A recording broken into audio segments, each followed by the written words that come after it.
है।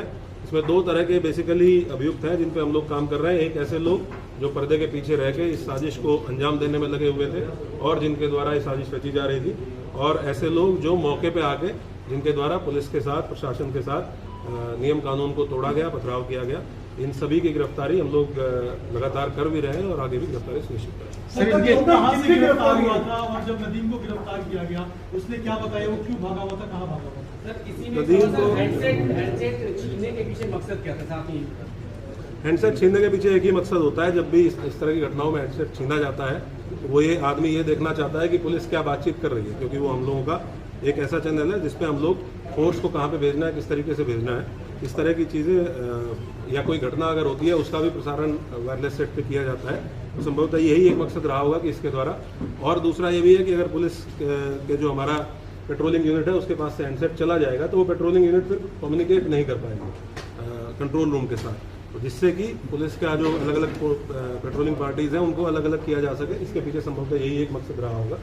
नदीम को थाना क्षेत्र कोतवाली से ही गिरफ्तार किया गया है और इसके और भी जो अन्य साथी हैं, कुछ ऐसे नाम हैं जो इसने हम लोगों को बताए हैं, जो प्रकाश में आए हैं इनकी पूछताछ से, उनके लिए भी हमारी टीमें लगी हुई हैं। जल्दी ही गिरफ्तारी सुनिश्चित करें। सर, इन्होंने व्हाट्सएप से कॉल करके किस तरह से लोगों से बात की थी, कितनी कॉलें हुई थी, कितने मैसेज हुए थे लोग भड़काने के लिए? जो दो लोग जेल गए हैं, फरत और फरमान, जो फाइक एनक्लेव में रहने वाले हैं, फरत और फरमान का बहुत महत्वपूर्ण रोल था अगले दिन सुबह वीडियो को सर्कुलेट करने में। जो सुबह 10 बजे एक वीडियो सर्कुलेट की गई कि किसी भी प्रकार का कोई कार्यक्रम वापस नहीं किया गया है और पूर्व निर्धारित तरीके से कार्यक्रम होगा, इस वीडियो को बनाने में और उसको सर्कुलेट करने में और लोगों को फ़ोन कर करके व्हाट्सएप के माध्यम से ये अवगत कराने में कि भाई आपको इकट्ठा होना है। इसमें जो फरत नाम का व्यक्ति है जो जेल गया है, फाइक एनक्लेव का रहने वाला, और उसका लड़का फरमान, इन दोनों लोगों की बहुत महत्वपूर्ण भूमिका थी। ये ऑलरेडी जेल जा चुके हैं। ये बात भी इससे पूछताछ में हम लोगों के प्रकाश में आई है। जो और अभियुक्त पकड़े गए हैं उनसे प्रकाश में आई है और ये उनसे तस्दीक भी हुआ है। नदीम ने भी सर व्हाट्सएप कॉल करके क्या ये भी जांच में सामने आया है कि जो नाबालिग है उनका इस्तेमाल किया गया था इस पूरे प्रकरण के? ये तो आप लोग, क्योंकि वहाँ आप लोग भी थे और आप लोगों ने वीडियोस में भी देखा होगा कि कुछ नाबालिग बच्चों को सामने करके और इस तरह की हरकत करने का प्रयास किया गया। ये जेजे एक्ट के अंतर्गत एक अपराध है, जुवेनाइल जस्टिस एक्ट के अंतर्गत एक अपराध है कि कोई व्यक्ति अगर नाबालिग बच्चों को किसी घटना में शामिल करके उनसे अपराध कारित कराता है तो ये भी एक दंडनीय और संज्ञेय अपराध है। हम लोग इस पे भी काम कर रहे हैं और इनकी धाराओं को भी इस मुकदमे में बढ़ाया है।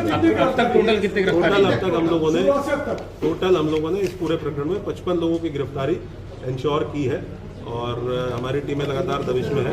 बहुत जल्दी और भी लोग गिरफ्तारी और लोगों की गिरफ्तारी सुनिश्चित की। सर, नदीम व्हाट्सएप कॉलिंग के जरिए लोगों को किस तरह, कितनी व्हाट्सएप कॉलिंग नदीम के फोन से मिली है और मौलाना के फोन से मिली है? लगातार सभी लोग आपस में व्हाट्सएप कॉल के माध्यम से संपर्क में थे।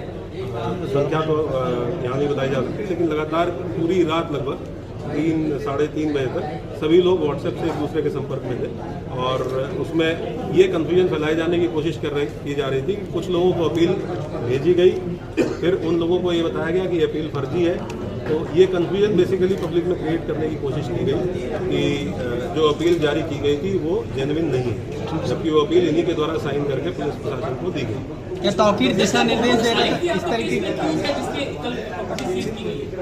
अभी इस नाम का कोई व्यक्ति हमारा नामजद अक्यूज नहीं है, ना ही इस नाम के किसी व्यक्ति को हम लोगों ने न्यायिक हिरासत में जेल भेजा है। बाकी जो अज्ञात व्यक्ति हैं उनके संबंध में पड़ताल और विवेचना नफीस की कोई जानकारी है जब उस पर कोई वारंट वगैरह जारी कराया जा रहा है? नफीस जो डॉक्टर नफीस है उसका रोल इस पूरी घटना में, इस विवेचना में, पूछताछ में भी सामने आया है। हम लोगों ने उसकी गिरफ्तारी के लिए टीमें गठित की हुई है। बहुत जल्दी उसकी गिरफ्तारी की आपने बताया था अवैध अस्तार भी बरामद हुआ था, इतने सारे रिसोर्सेज को प्रोवाइड करने के लिए पैक कौन कर रहा था, इनकी फंडिंग कौन कर रहा था, इसकी क्या जांच आपने?